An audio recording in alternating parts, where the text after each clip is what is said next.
Hi everyone, Clay Daniel with Clayborne LSAT. I have an LR Logical Reasoning Explainer video for you having to do with the question of supporting principles. So let's talk about this kind of question type, supporting principle, or some people call it pseudo-sufficient assumption because it is very similar to sufficient assumption questions. So there's a couple of things that make it similar that are worth connecting to sufficient assumption. But first, let me draw your attention to, in your LawHub account, you can find Prep Test 71. We're going to go to Section 3 and number 9. 71, Section 3, number 9. We're not going to read the entire question on this video out of respect for LSAC's copyright, so you need to be in front of that question in order to truly get the most out of this. So feel free to pause the video and go there now. We see that we have a supporting principle argument because of the presence of the word principles plus the word justify, but specifically justify the argument in the question stem itself. So we can see that a principle below in the answer choices is meant to justify the argument to the left. That's how supporting principle will be set up, and that's what unites supporting principle questions with others in the logical family of critical argument questions.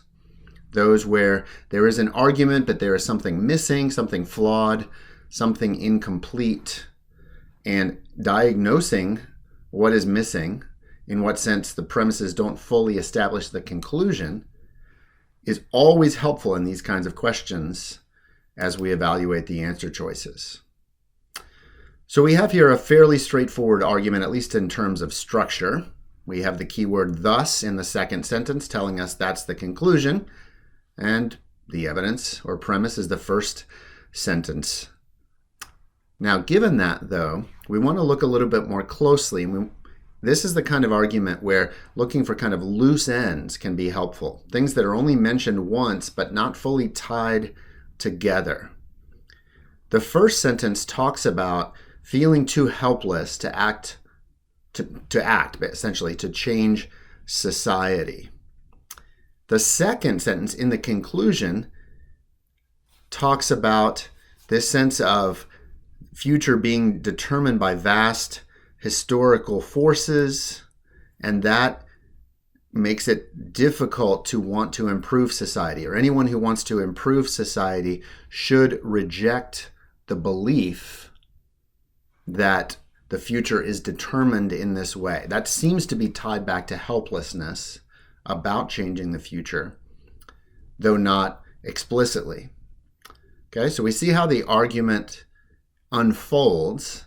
There's this idea of wanting to improve society, and a claim about, therefore, what should that individual believe? Notice that there's believing, but there's also feeling too helpless. Although those might be similar, they're not exactly the same thing, right? What you believe and what you feel can be a little bit different. So we're starting to see loose ends that in some subtle ways may need to be tied together in order to really make the argument work, in order to justify it. It's not so apparent, at least in my mind, that we can kind of skate right to the correct answer with a quick scan. Let's do a little bit more detailed evaluation of the answer choices.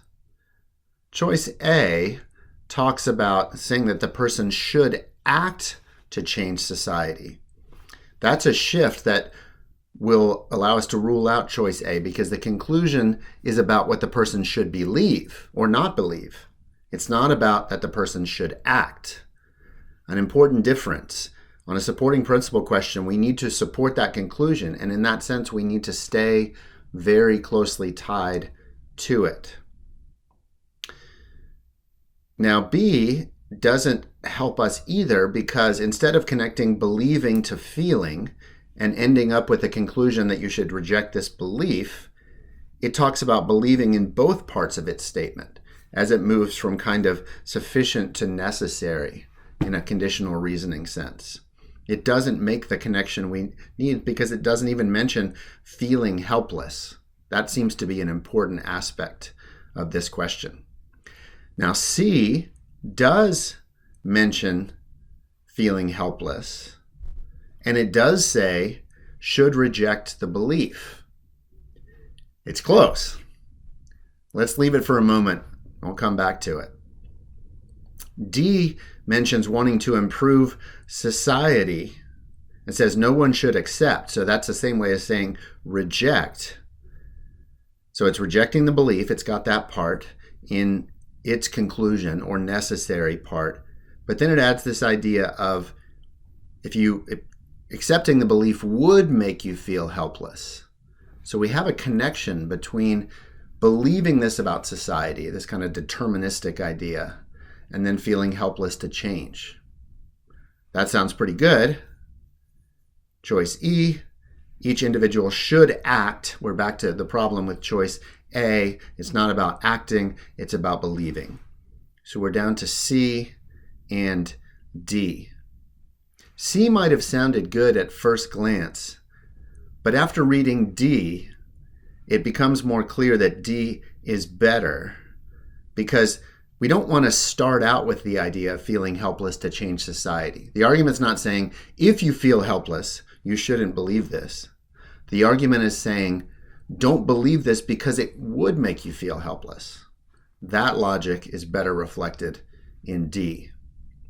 Notice how a supporting principle question has elements of like a parallel or match the reasoning question. And then we're trying to line up the logic in the answer choice with the logic in the question. That's very characteristic of supporting principle questions and something to watch out for. Finally, I'll deliver on that promise to talk about how these are similar to sufficient assumption. In both cases, if you accept the fact in the case of sufficient assumption or the principle in the case of supporting principle, you should feel like, okay, yeah, if that's true or if the principle is valid, then the argument really works. You should feel that there's a lot of resolution to it. That's how they're similar between those two question types. And indeed, if we accept D as a valid principle, nice and strongly worded, then it really seals up the argument nicely. If D is our underlying principle, then certainly the argument makes sense. Don't accept this belief. It's going to make you feel helpless, and then you're not going to want to act to change society. So it all lines up. Feel free to come back to our channel and resources for other videos along these lines, and let us know how we can help you with the LSAT.